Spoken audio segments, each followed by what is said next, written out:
Yo, what's poppin' Pokepals? Rare Boy here, and I'm back with another impossible Pokemon challenge. Today we're gonna find out if it's possible to beat Pokemon Ruby using only Yamask. The reason why I chose Yamask is because its stats are primarily focused in defense, so it's gonna be interesting to see how it performs in a solo run. Why does this sound like deja vu? Before we can even begin our challenge, I first need to import Yamask's sprite into our version of Pokemon Ruby. Once the sprites are in the game, I then need to edit the game's internal data, so this once empty data now functions exactly like a Yamask. I code in its base stats, TM and HM compatibility, level up moveset, and other essentials so that this data functions exactly like a normal Yamask would. Now that our Yamask is in the game, let's review the rules of the run. The first rule is that I'm only allowed to use Yamask in battle.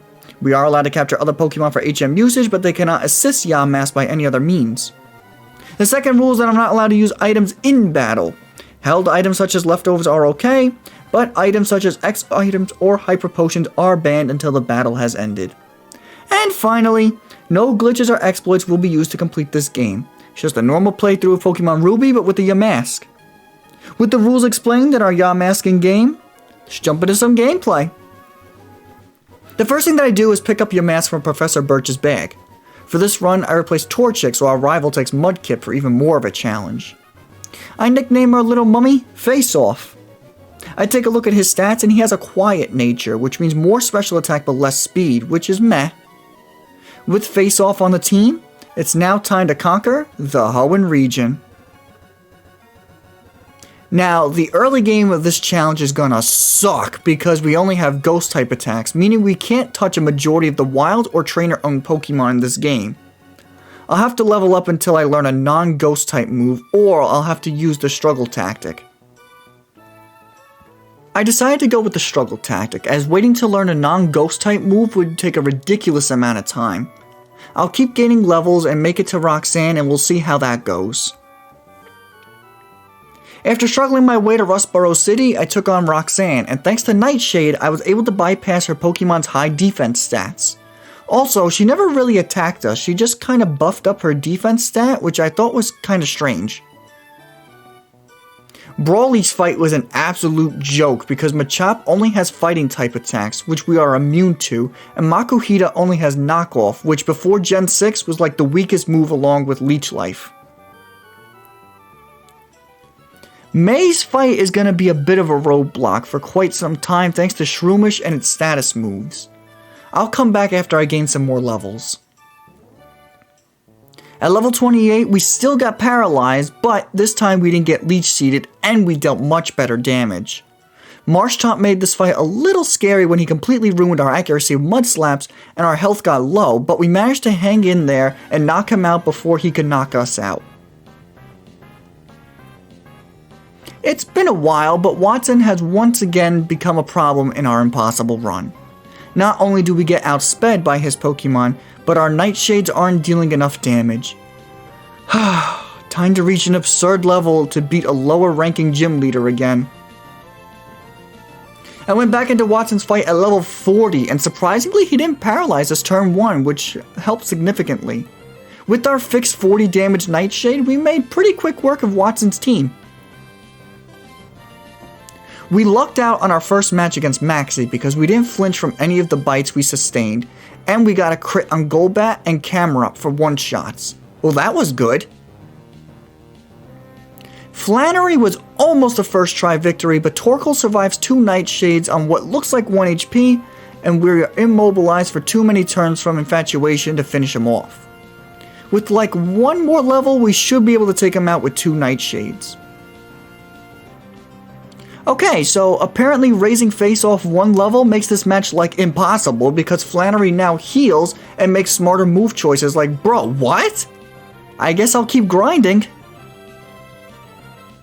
A few levels later, and I'm able to OHKO the first Slugmo who caused the most issues, and once he was down, Face Off had plenty of health to withstand an overheat from Torkoal as we claim our 4th gym badge.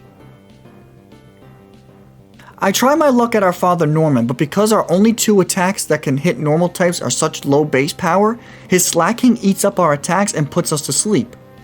By the time we get to Vigoroth, he easily disposes us with Feint Attack. I'll see what I could do from here. Many levels later, at level 58, I tried this fight again, but we still don't have the firepower to take out his Pokemon, nor the bulk to survive many hits. Ironic, isn't it? The gym that should be the easiest is quickly becoming the most difficult. At level 64, I tried this fight again, and this time we had just enough firepower with high rolls to take out all 3 slots, and enough bulk to win this fight with just above red health. Despite their weak special attack stats, Norman Feint's attacks were quite powerful against Yamask. Yet another May fight, but Face-Off has become too powerful for the likes of her Pokemon, as he Shadow Balled all 3 of her Pokemon to the Shadow Realm. I was really surprised at how easily we beat Winona thanks to Shockwave. The only Pokemon who could have been problematic for us was Altaria, but it turns out our hidden power typing this time around is Dragon, which was able to OHKO Altaria with the crit. Talk about dumb luck, and it's certainly going to come in handy against Drake.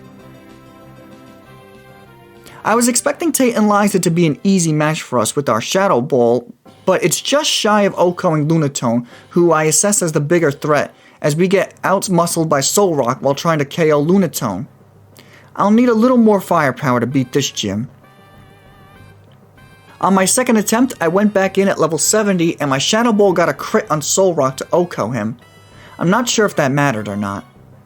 As for Lunatone, I used Nightshade in case my Shadow Ball still wasn't enough to OHKO, but it turns out Nightshade did over half health to Lunatone, so another Nightshade was enough to take him out. Not how I planned this match to go, but a win is a win.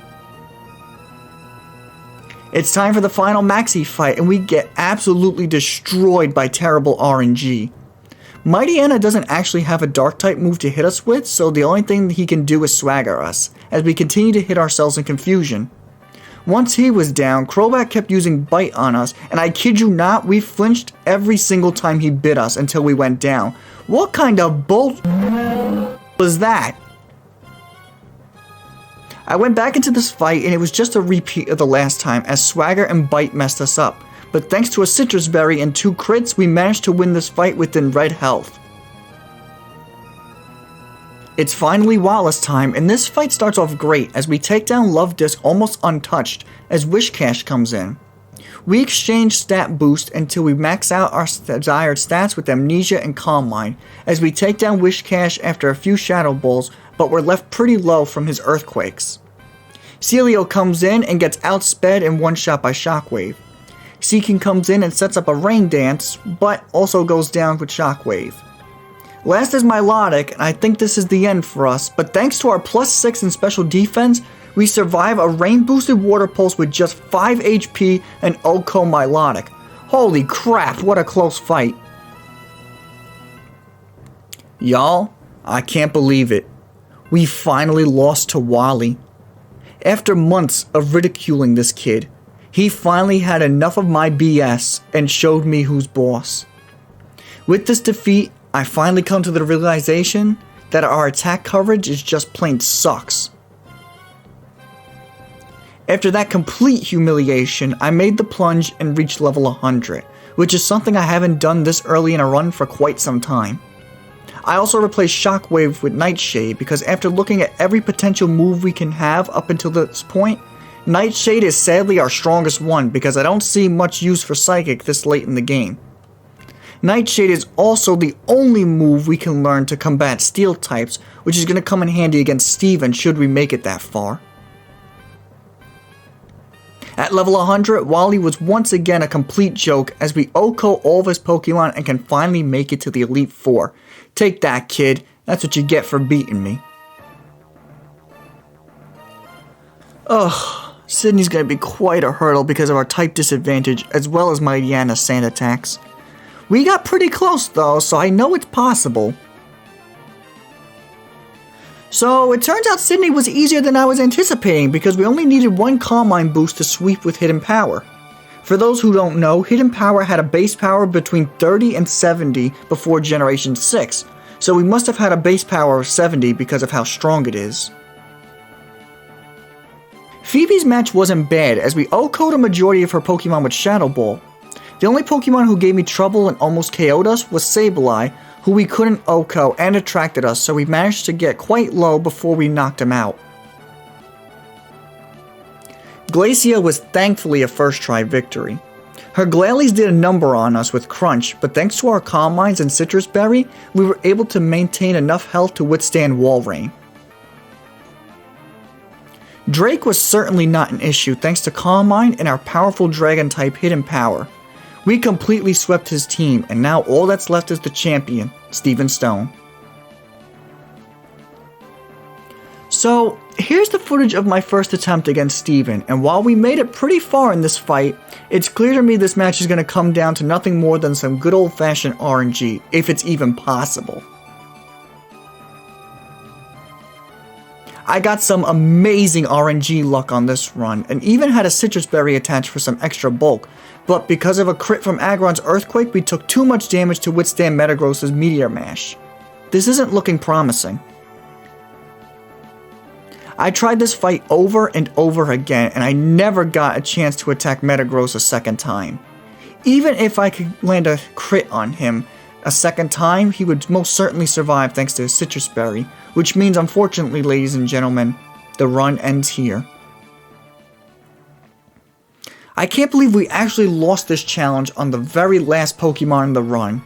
It's always disappointing to lose so close to the end, but after seeing Yamask's horrendous coverage moves, it was clear to me that Steel types would be the downfall in this run. For my next impossible challenge, we're going to see if we can beat Pokemon Gold using only a Timber, so if you don't want to miss that run, be sure to subscribe and stay tuned. Also, be sure to leave a like on this video if you enjoyed it, and in the comments section I want to know what your favorite part of today's run was. This has been your boy Rare Boy, and I'll catch you all in the next one. Peace! Red, white, and blue, yeah, I love this place. Excuse me, did you just watch this video? You must have if you made it this far into the video. And yet you haven't liked, commented, shared, or subscribed. The Rare Boy working very hard on these videos. Please do the man a favor.